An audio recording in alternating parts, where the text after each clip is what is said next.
Mutual fund आपण म्हणतो की are subject to market risk. हो. मग म्युच्युअल फंडमध्ये इन्व्हेस्ट केलं पाहिजे का इक्विटीजमध्ये, डायरेक्ट इक्विटीज? हे बघ, एंट्रन्स जो एंट्रिंग लेवलला माणूस आहे ना, जो 30 वर्षाचा आहे किंवा जसे आता तुला म्युच्युअल फंडमध्ये इंटरेस्ट आहे, तर एंट्री लेवलला तुम्ही मार्केटमध्ये जर असाल तर म्युच्युअल फंडच्या रूटनीच एंट्री करायला पाहिजे. पण एंट्री लेवलला mutual fund is the best. Mutual fund सही आहे, बरोबर आहे, आणि it is subject to market risk. कारण स्टॉक मार्केटमधले शेअर्स उचलून ते म्युच्युअल फंड बनवतात. लार्ज कॅप असेल, स्मॉल कॅप असेल, किंवा हजारो टाईपचे mutual fund.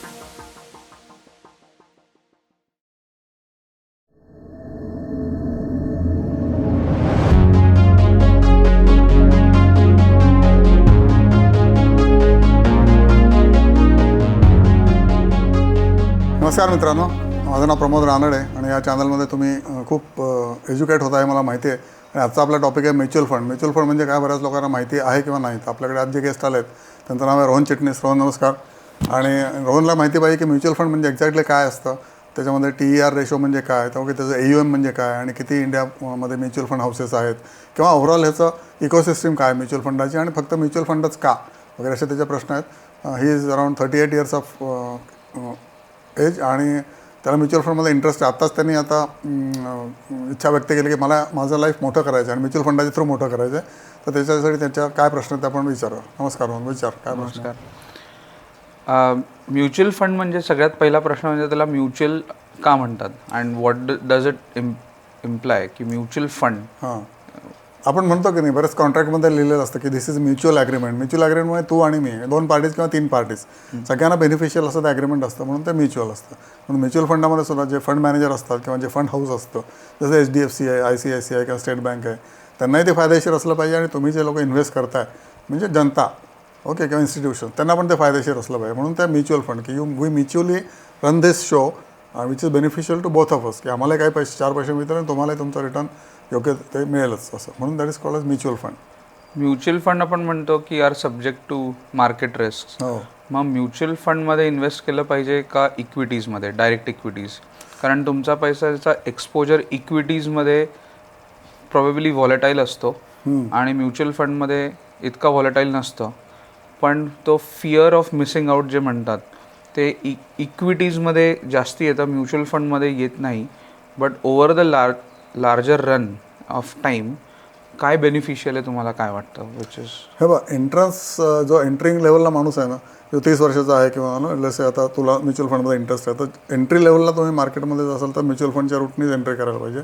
Because it is more safer, because you are handing over your money to some expert manager. But handing over somebody to expert manager means cost.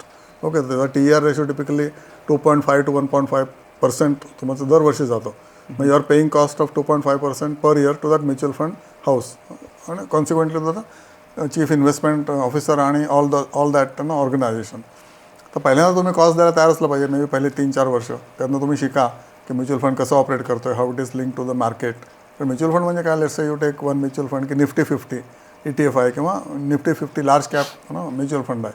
त्यामुळे तेच shares घेतात जे आपण बाहेर घेतो, 50 शेअर्स, आणि ते जसे हलतात तसं ते इव्हन आउट होऊन म्युच्युअल फंडची NAV डिक्लेअर करतात डेली 2 वाजता किंवा 2:30 वाजता. ओके, तर ती NAV खूप कमी पर्सेंटेजने हलते. While individual share Reliance may fall bye 5%, but mutual फंडची NAV may fall by just 0.2%.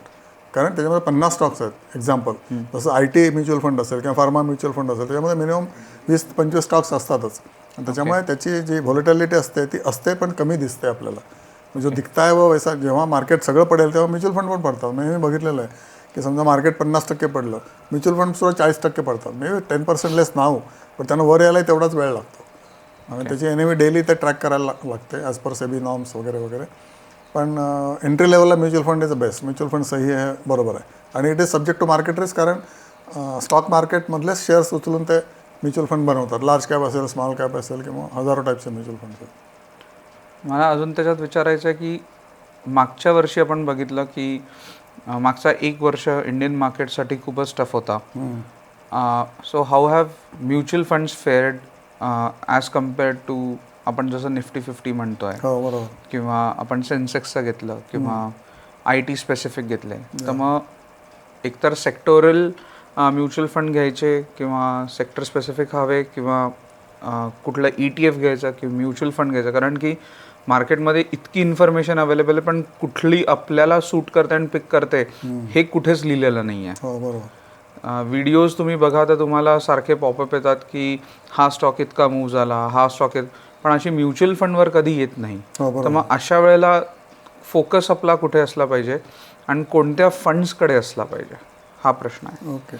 पहिल्या वर्षी तर म्युच्युअल फंड म्हणजे एंट्री लेवलला म्युच्युअल फंड तुम्ही घ्या. मग म्युच्युअल फंड कुठला घ्यायचा हे बघण्यासाठी युवा म्युच्युअल फंड परफॉर्मन्स, ओके, जो तुम्ही म्युच्युअल फंडचा NAVचा ग्राफ टाका, तुम्हाला ग्राफ मिळतो आणि तेव्हा तुम्हाला कळतं की म्युच्युअल फंड वरती गेला आहे, खाली गेला आहे का. 1 वर्षाचा ग्राफ आहे, 5 वर्षाचा, सगळे ग्राफ मिळतात, 10 वर्षाचा ग्राफ मिळतो. त्या ग्राफ टेक्निकल ग्राफवरून तुम्ही डिसाईड करायचं की आत्ता म्युच्युअल फंड घ्यायची लेवल आहे का विकायची लेवल आहे. आणि त्याच्यात रिटर्न पण कळतं, 1 वर्षाचं रिटर्न कळतं, 3, 5 सगळे 10 वर्षाचं रिटर्न कळतं त्याच्यामध्ये. आणि ज्याचं रिटर्न सगळ्यात जास्त आत्ता गेल्या 5 वर्षात आहे तो तुम्ही घ्यायला नाही पाहिजे, कारण ते काय रिपीट होत नाही तसं. ओके, ज्याचं रिटर्न कमी आहे 1 वर्षात तो तुम्ही जर म्युच्युअल फंड घेतला त्याच्यामध्ये chances of getting more return in next 2 years is higher. आणि दुसरी गोष्ट, जो खूप मोठा फंड आहे की बाबा 70,000 80,000 कोटी त्याचं AUM आहे, तर त्या फंडमध्ये टिपिकली परफॉर्मन्स मिळत नाही जास्त. छोटा फंड असतो 10,000 कोटीचा, त्यामुळे परफॉर्मन्स जास्त चांगला मिळतो. आणि आपल्यासुद्धा इक्विटी म्हणजे जे इक्विटी करतात, ज्यांचा फोलिओ खूप मोठा आहे, त्यांचं रिटर्न नॉर्मली तेवढं येत नाही की ज्यांचा फोलिओ छोटा आहे म्हणून, कारण त्यांचं फोकस राहत नाही मोठ्या फोलिओवर आणि छोट्या AUMवर फोकस चांगला राहतो. त्यामुळे तो आपण घ्यावा. आणि कुठला घ्यावा तर बेसिकली सध्या फ्लेक्सी फंडचा जमाना आहे, कारण त्याच्यामध्ये स्मॉल कॅपचे फायदे आहेत, मिड कॅपचे फायदे आहेत आणि लार्ज कॅपचे पण फायदे आहेत. आणि they can change what to buy based on the performance of each mid cap, small cap किंवा लार्ज कॅप शेअर्स. त्यामुळे फ्लेक्सी कॅपमध्ये तुम्हाला सध्या तरी ट्रेंडिंग आहे फ्लेक्सी कॅप. लार्ज कॅप आता इज आउट ऑफ ट्रेंड. आधी फक्त लार्ज कॅपच घ्यायचे लोक की रिलेटेड टू निफ्टी 50 की ज्याच्यामध्ये 15% पर इयर ॲश्युअर्ड आहे. तसं आता फ्लेक्सी कॅपमध्ये typically 17% per year in 5 years is more or less assured. त्यामुळे सध्या फ्लेक्सी कॅपचा ट्रेंड आहे. त्याच्यामध्ये भीती कमी आहे, पण तुम्ही कॉस्ट देता. दरवर्षी तुम्ही 2% किंवा 1% एक्स्ट्रा कॉस्ट देता आणि ते 10 वर्षामध्ये मल्टिप्लाय होते. मे बी 10 to 15 to 20% तुम्हाला लॉस होऊ शकतो. लॉस म्हणजे loss of profit. It is not loss of profit. 5 वर्षानंतर you can go to individual stocks but not earlier than that. आणि परत तो प्रश्न की how have mutual funds fared against last years return compared to से कोणी निफ्टीचा ETF bye केला आहे किंवा सगळ्याच म्युच्युअल फंड्स खाली आहेत. जसं आपला फोलिओ खाली आहे ना, तसंच 1 year रिटर्न म्युच्युअल फंडचं खालीच आहे. पण 3 वर्षाचं 11-12% आहे. फ्लेक्सी कॅपला तर 15% आहे. त्यामुळे it goes in tandem with individual stocks of the market. त्यामुळे स्मॉल कॅपचं रिटर्न आत्ता खूपच कमी आहे, कारण मार्केट खूपच पडलं गेलं. स्मॉल कॅप सगळ्यात जास्त पडलं, त्यामुळे स्मॉल कॅपचं रिटर्न आता मे बी 1% किंवा -1% असेल. पण शेवटी इंडिव्हिज्युअल स्टॉकमध्येच तुम्ही राहायला पाहिजे असं माझं मत आहे. Then you can, but as you gain experience, not straight way to stock market, then that will be suicidal for some people. मग या फंड्सचं आयडेंटिफिकेशन कसं करायचं की आपण कुठला फंड घेतला पाहिजे, त्याचा परफॉर्मन्स आहे आणि तो कसा, म्हणजे थ्रू अ ब्रोकर घेतला पाहिजे की स्वतः घेतला पाहिजे. शुड इट बी असं म्हणतात डायरेक्ट, किंवा कोणाला तरी सांगायचं की बाबा I have these funds with me, I want to park it, तर तू फंड्स वापर. म्हणजे जसं HDFC झालं, ICICI, SBI. कोणाला वापरायला वगैरे द्या. म्हणजे you don't go to anybody on the street or even known person for की माझे पैसे मॅनेज कर. तुम्ही स्वतः मॅनेज करायला शिकायला पाहिजे. प्रत्येक शहरामध्ये आता कॅम्प्सचं ऑफिस आहे आणि कॅम्प्सचं ऑफिसमध्ये तुम्हाला डायरेक्ट म्युच्युअल फंड सगळे मिळतात. ओके. आणि दुसरं KFinTech आहे, त्याच्यामध्ये एक 7-8 AMCचे आहेत आणि कॅम्प्समध्ये त्यांनी वाटून घेतला बिझनेस. कॅम्प्समध्ये एक 15-20 AMCचे आहेत आणि उरलेले KFinTechमध्ये आहेत. तिथे जायचं, फॉर्म भरायचा, KYC करायचं. किंवा सोसायट्यांमध्ये सुद्धा म्युच्युअल फंड डायरेक्ट करायची सोय झालेली आहे. म्हणजे दर is one column call are you society, तर हाऊसिंग सोसायटीसुद्धा प्रचंड प्रमाणात त्याच्यामध्ये गुंतवणूक करतात आणि they are better off for last 10 years. आणि बऱ्याच सोसायट्या मुंबई पुण्याला तर खूपच करतात. बऱ्याच सोसायट्यांना माहिती नाही. त्यामुळे मी आता सांगतो तुम्हाला थ्रू दिस चॅनल की तुमच्याकडे सरप्लस फंड असतील तर तुम्ही बँकेत ठेवता 6%, फाईन, तुम्ही AGMमध्ये अप्रुव्हल घ्या आणि त्याच्याप्रमाणे निफ्टी 50 इंडेक्स फंडमध्ये किंवा फ्लेक्सी कॅप फंडमध्ये तुम्ही गुंतवू शकता. आणि तुमचे जे लॉंग टर्म एक्सपेन्सेस असतात किंवा मला लिफ्टच बदलायची, तर ते तुमचे खर्च ह्याच्यातनं तुम्ही भागवू शकता. एनिवे डिस्क्लेमर आहे ह्याला की मार्केट खालीवर होऊ शकतं, पण yes there is a good chance that you will be able to spend all big monies from the direct mutual funds invested by the society. आणि इंडिव्हिज्युअलला तर ते आहेच आहे. इंडिव्हिज्युअलला तुम्ही डायरेक्टमध्ये गुंतवलं तर तुम्हाला दरवर्षी साधारण 1% फायदा मिळतो. कारण डायरेक्टचा TER आहे 0.5 किंवा 0.25% आणि म्युच्युअल फंडाचा TER आहे 1.5 to 2.5%. म्हणजे 500 कोटीचं जर AUM असेल तर त्याला 2.1% आहे TER. जसं फंड मोठा होत जाईल तसं तुमचा TER कमी होत जातो व्हॉल्यूम बेस. आणि TER can be 1.5% for the larger AUM, म्हणजे 70,000 80,000 कोटीला. आणि डायरेक्टला तो 0.2 किंवा 0.3% आहे. त्यामुळे तिथेच तुम्हाला साधारण 1 ते 1.5% फायदा मिळतो दरवर्षी. त्यामुळे डायरेक्ट इज ऑलवेज बेनिफिशियल. पण बऱ्याचशा लोकांना माहिती नाही, बरेचसे लोक आळशी आहेत. त्यामुळे ते कॅम्पच्या ऑफिसमध्ये जायला सुद्धा त्यांना वाटतं की जाऊ दे, आपण काय ICICI डायरेक्टमध्ये घेऊ किंवा HDFC सेकमध्ये घेऊ किंवा स्टेट बँकेत घेऊ. त्यांना ब्रोकरेज पण मिळतं. TER is one thing, brokerage another thing, and third thing is your government taxes. Okay, हे सगळं ट्रान्सपरन्सी आत्ता नाही. त्यामुळे सेबीने आता पत्रक काढलं की तुम्ही वेगळे करा, TER वेगळा दाखवा, नंतर तो ब्रोकरेज वेगळं दाखवा, आणि गव्हर्नमेंट टॅक्सेस कुठे काय तुम्ही पे करता, STT आणि स्टॅम्प ड्युटी वगैरे ते वेगळे दाखवा. त्यामुळे ट्रान्सपरन्सी, आता काहीच ट्रान्सपरन्सी नाही आहे. आणि लोक म्हणजे इन्व्हेस्टर्स हे मागायला पाहिजे इन्व्हेस्टर्सनी की काहीचं तुम्हाला 1% असलं तरी त्याच्यामध्ये प्रचंड गुंतागुंत आहे. तर ते आपल्याला काय बघून घ्यायचीच नाही. आपण काय म्हणतो 1% जाऊ दे बरोबर, असं नाही आहे. त्या 1%मध्ये सुद्धा ट्रान्सपरन्सी आली ना, बिझनेस इतका वाढतो आहे म्युच्युअल फंडाचा. आता गेल्या 10 वर्षामध्ये 72 लाख कोटी AUM आलं आहे म्युच्युअल फंडाचं. ओके, टोटल जे 10 लाख कोटी होतं 2015ला. आणि हा दिस विल डबल इन एव्हरी, आता हे 21% CIR आहे. 10 वर्षात एवढा वाढला आहे 7 पट, तर 21% CIR आहे. म्हणजे 15% 17% CIR तर वाढणारच आहे. ओके, त्यामुळे म्युच्युअल फंडाचं काही नुकसान होणार नाही. व्हॉल्यूम बेस त्यांना तेवढेच पैसे मिळणार आहेत. CEO CIOला तेवढीच सॅलरी मिळणार आहे. आत्ता जी ते लुटालूट चालली आहे ती तरी कमी करायचं म्हणून सेबीचं हे प्रपोजल आहे की कॉमन मॅनला तुम्ही असं हे करू नका, तुमचा व्हॉल्यूम वाढतो आहे ना, मग कमी करा. आणि मी तुम्हाला कन्सल्टेशन पेपर दिला आहे, better you understand what I am saying and agree, otherwise I will have to do it my way. असं काय something like that may happen, पण direct is always beneficial for sure. आता सगळे म्हणतात की mutual fund सही आहे, mutual fund सही आहे. तर जर आपण त्याला इक्विटीच्या अगेन्स्ट बेस केलं, आणि मला वाटतं की व्हॉलेटाईल जर कमी आहे तर it is always good to have something like that. With mutual funds can we create wealth, आणि if wealth can be created, माझे 3 म्हणजे माझ्यासारख्या एजमध्ये अजून जे लोक असतील किंवा माझ्याहून थोडेसे यंग किंवा ओल्ड असतील, तर त्यांचा बेसिकली आता असा विचार चालेल की how long will my job sustain. हो, बरोबर. Second is till Wien should I work, आणि त्यानंतर माझ्या मुलाचं एज्युकेशन प्लस त्याला बाहेर कुठे जर जायचं असेल शिकायला ते पूर्ण, आणि त्याचं लग्न, and to set him up. जसं मला माझ्या फॅमिलीनी सपोर्ट केलं तसंच मला त्याला सपोर्ट करायचं आहे. So how do we invest in these kind of funds which will लगेच नाही, कारण म्युच्युअल फंड्स इमिजिएट रिटर्न्स देत नाही, पण ओव्हर द इयर्स CAGR कसा त्याचा आयडेंटिफाय करून कितपत लागेल, कसं इन्व्हेस्ट करायचं. सो असे वेगळे वेगळे फंड्स करायचे, सेक्टोरल फंड्स करायचे, किंवा कॉन्सन्ट्रेटेड निफ्टीवरच ठेवायचं, किंवा कसं करायचं. Depends on your risk appetite. म्हणजे रिस्क ॲपेटाईट कमी असेल तर तुम्ही निफ्टी 50 ETF गुंतवा. रिस्क ॲपेटाईट जर थोडी हाय असेल तर फ्लेक्सी कॅपमध्ये किंवा स्मॉल कॅपमध्ये सुद्धा मी तर म्हणतो गुंतवा. स्मॉल कॅपमध्ये 10 वर्षात तुम्हाला फिनॉमिनल रिटर्न मिळतं. मी get CAGR of may be 37-40% also, पण त्या 10 वर्ष थांबायला पाहिजे, आणि entry point should be right. तर mutual funds are good up to a limit. Okay, beyond that तुम्हाला इंडिव्हिज्युअलचं तुम्ही स्टॉक मार्केट 5 वर्षानंतर जर केलं तर तुम्हाला एकेका शेअरमध्ये लॉटरी लागू शकते. ते सुद्धा 10-15 वर्षात लागते. जशी आता झोमॅटोमध्ये लोकांना 50चा तो झाला 333, it may go to 1000 in next may be 10 years. तर that type of thing can happen only if you invest individually in the stock market. पण ते एक्सपिरियन्स नंतर करायचं. म्युच्युअल फंडमध्ये तुम्हाला लॉटरी नाही लागत, कारण त्यांचा काय म्हणायचं सेट ऑफ स्टॉक्स असतात. काही खाली जातात, काही वरती येतात. ओव्हरऑल तुम्हाला निफ्टी 50मध्ये 15% CAGR in long term also, आणि फ्लेक्सी कॅपमध्ये 17-18%, आणि स्मॉल कॅपमध्ये may be 37-40%. So you have to decide based on what risk appetite you have. Big risk appetite then invest in small cap at the right time. Right time म्हणजे कसं, कोविडला market पडलं होतं तेव्हा Nifty small cap 50% पडलं, Nifty may be 30% पडलं. तर तेव्हा स्मॉल कॅपमध्ये गुंतवलं तर लोकांना प्रचंड पैसे मिळालेत. अजूनही ते प्रॉफिटमध्ये आहेत. Okay, they are not in loss even today, तरी मार्केट काय केलं नसलं गेल्या वर्षभरात तरी. आणि मिड कॅपमध्ये सुद्धा आजचे मिड कॅप उद्याचे लार्ज कॅप होणार आहे, तेव्हा mid cap is also another opportunity. त्यामुळे तुम्ही एक large cap from safety angle, mid cap from tomorrow's large cap angle, आणि स्मॉल कॅप फॉर लॉटरी, असे 3 म्युच्युअल फंड तुम्ही घ्यायला पाहिजे. आणि flexi cap is also another option. Net सगळं सेम येत नाही. हे 3-4 तुम्ही फंड घेतले तर you should be better off compared to not investing in the market at all. Okay, त्यामुळे म्युच्युअल फंड सही आहे, up to a limit it is सही. Beyond that you must educate yourself. Financially literacy तुम्हाला यायलाच पाहिजे. माझं channel तू बघ, सगळं काय म्हणायचं व्हिडिओज आणि रील्स बघ, त्यावरून हळूहळू तुला ग्रॅज्युएशनकडे जाता येईल, आणि you will be able to handle your stock market also directly, आणि इन मच बेटर फॅशन.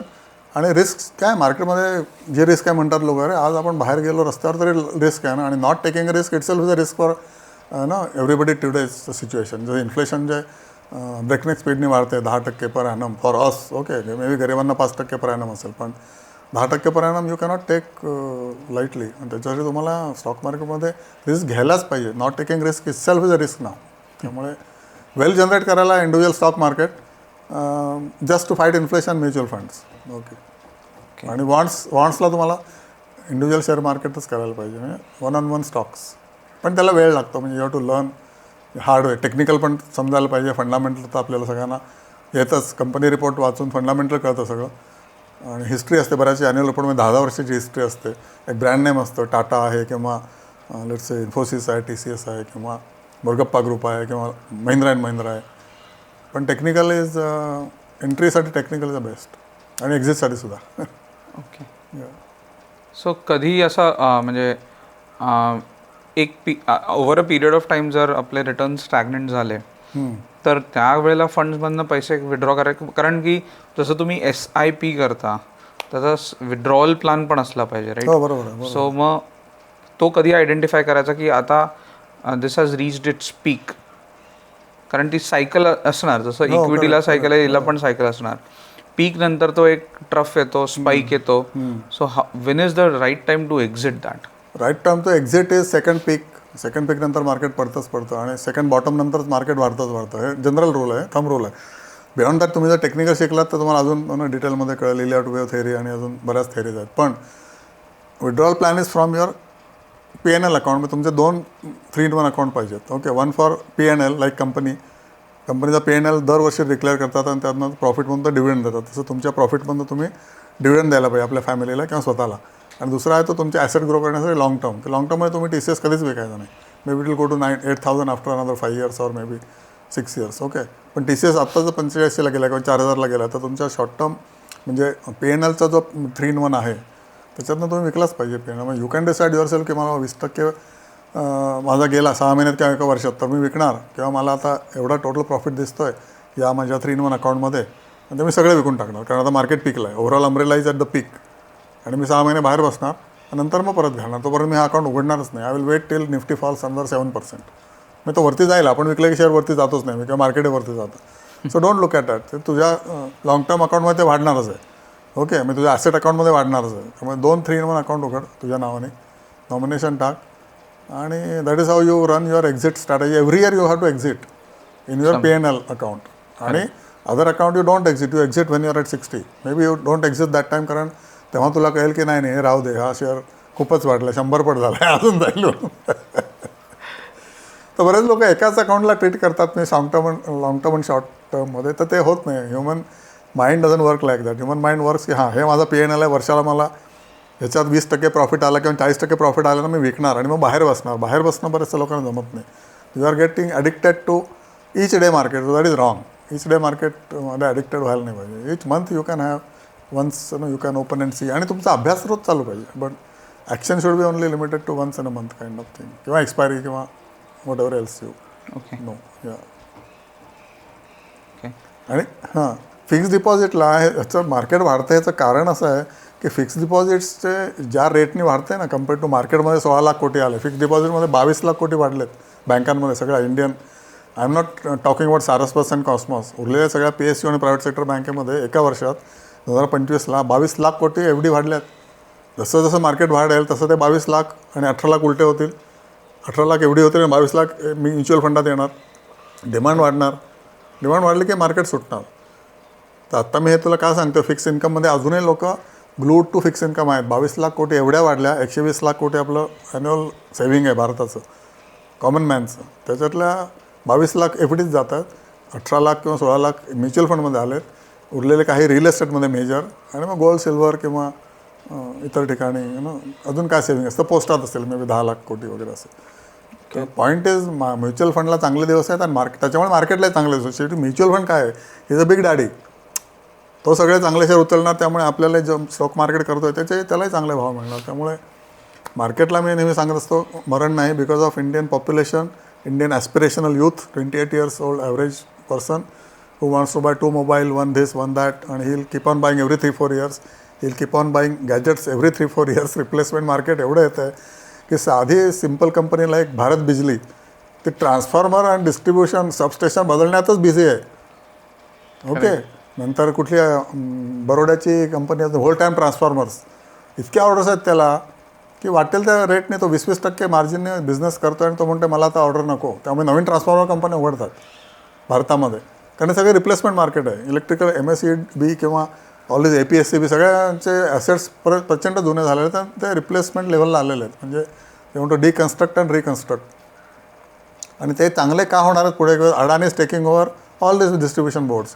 अडानीच्या जवळजवळ 90 कंपन्या आहेत आता इलेक्ट्रिसिटी बोर्डाच्या. प्रत्येक स्टेटमध्ये अडानीची एक कंपनी आहे. So next 10 years, 5 years only, you will see Adani is distributing power to you, your home and your factory. And they will run it more efficiently than today's situation. Not to worry की electricity बोर्डाचे माणसांच्या नोकऱ्या जातील, अजिबात जाणार नाहीत. They will continue to work in new environment. That hardware will continue to work in new software. आणि they will also perform better. कारण फायनली काय म्हणायचं example is set by the top. त्यामुळे अशा इंडियाची ग्रोथ स्टोरी प्रचंड उत्तम आहे सगळ्या क्षेत्रामध्ये. आणि पॉवरमध्ये तर आपल्या डेटा सेंटर्समध्ये काय पॉवर लागेल तिथे वेड्यासारखी. आणि for that Adani is everywhere. जसं वेदांत इज एव्हरीवेअर ना, अडानी इज एव्हरीवेअर.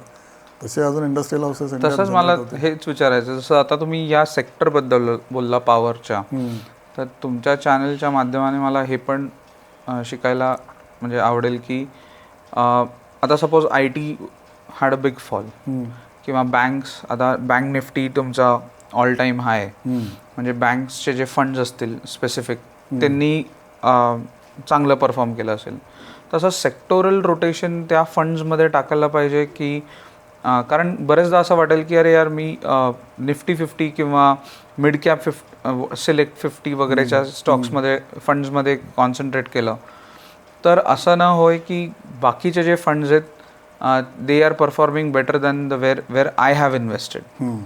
तर ते कसं आयडेंटिफाय करायचं की आता कुठला सेक्टर मूव्ह करणार किंवा आता कुठला सेक्टर रोटेशन म्हणजे मध्ये येणार की फंड फ्लो तिथे होईल.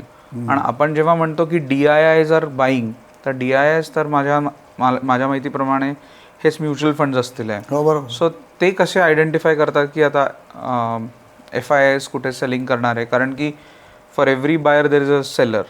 तर मग ते कॉन्सन्ट्रेटेड बेट्स कराव्या की ओव्हरऑल डायव्हर्सिफाय करायचं? खूप चांगला प्रश्न आहे हा. थोडा रिस्की प्रश्न आहे, म्हणजे आन्सर पण याचं रिस्की असू शकतं. गेले जवळजवळ 1.5 वर्ष 2 वर्ष 3-4 सेक्टर खालीच आहेत. म्हणजे त्याच्यापैकी एक पेपर सेक्टर सांगितला, नंतर शुगर सेक्टर अजूनही खाली आहे फॉर द रिझन्स की त्यांच्याकडे गव्हर्नमेंटनेच प्रेशर आणलं की तुम्ही या शुगरपासून इथेनॉल नाही बनवू शकत वगैरे वगैरे, त्याच्यामुळे तो खाली आहे. कधी गव्हर्नमेंट आपली पॉलिसी चेंज करू शकतं, एक्सपोर्टला परमिशन देऊ शकतं. त्यामुळे शुगर आणि पेपर सेक्टर हे आत्ता डाऊन इन द डम्प्स आहेत. याच्यामध्ये तुम्हाला दुप्पट पैसे मिळू शकतात in next 2 years to 3 years. आता ऑलरेडी ते 2 वर्ष डाऊन आहेत. हां, beyond 2 years I have not seen any sector down. आणि तिसरा सेक्टर आहे तो अमाइन्स किंवा बेसिक केमिकल्सचा. चायना डम्पिंग जर भारताने म्हणजे इंडियन गव्हर्नमेंटने ओव्हर पिरियड ऑफ टाईम थांबवलं. ऑलरेडी थांबायला पाहिजे होतं पण नाही करत आहेत, कारण शेवटी गव्हर्नमेंटला पण इक्वलायझिंग करायला लागतं ना, की इथे पण लोक मग प्राईस वाढवतात, त्यामुळे चायनाला अलाव करावं लागतं. त्यामुळे प्राइसेस स्टेबिलाईज राहतात केमिकल्सच्या. लेट्स अमाइन्स शेअर्स सगळे खाली गेले 2 वर्ष. तसे आता ह्याच्यामुळे तुम्ही काय म्हणायचं पिंजरा लावून बसायला पाहिजे की अमाइन्सचं सेक्टर आत्ता खाली आहे ना, मग इधर लगाता हो. मग त्याच्यामध्ये पण कॉन्सन्ट्रेट बेट्स नाही घ्यायच्या. मी त्याच्यात 5 लाख लावले, शुगरमध्ये 5 लाख लावले आणि पेपरमध्ये 5 लाख लावले. That can triple or more than that in next 2-3-4 years. म्हणजे अशा बेट्स तुम्ही घेऊ शकता, पण लिमिटेड बेट्स. नॉट दॅट एवढं से की तो परफॉर्म नाही करणार, लार्ज कॅप नाही परफॉर्म करणार म्हणून ह्याच्यावरच सगळं टाका, असं नाही. It has to be very balanced approach and distributed approach. That always works. ठीक आहे, अजून काय प्रश्न आहेत? नाही, आत्ता तरी एवढे. Thank you so much. थँक्यू. तर हा जो चॅनल तुम्हाला आवडला असेल तर लाईक करा, सबस्क्राईब करा. आज आपण बघितला म्युच्युअल फंडाची स्टोरी की डायरेक्ट म्युच्युअल फंडामध्ये तुम्हाला जास्त बेनिफिट मिळतात आणि over period of 10 years phenomenal difference असतो. समजा तुम्ही आत्ता 10 लाख लावले, ओके, त्याचे तुम्हाला रिटर्न मिळाले 5% काय म्हणायचं 15% पर ॲनम. ओके, तर 10 वर्षामध्ये तुमचे चौपट होतील. पहिल्या चौपटीवर 10 वर्षामध्ये तुम्हाला अजून 20% एक्स्ट्रा मिळालं. तर कसं डायरेक्ट फंडामध्ये गुंतवा, त्याच्यामुळे TER रेशो कमी असतो, त्याच्यामुळे कॉस्ट कमी असतं. शेवटी आपण बघतोच ना आपलं इन्कम काय आणि आपली कॉस्ट काय किंवा आपला एक्सपेन्स काय, तर ते कमीत कमी करा, एक्सपेन्स कमी करा, कॉस्ट कमी करा आणि स्वतः श्रीमंत व्हा by investing in the market starting with mutual fund. Going forward माझा चॅनल बघत राहा आणि फायनान्समध्ये PhD करा. ओके.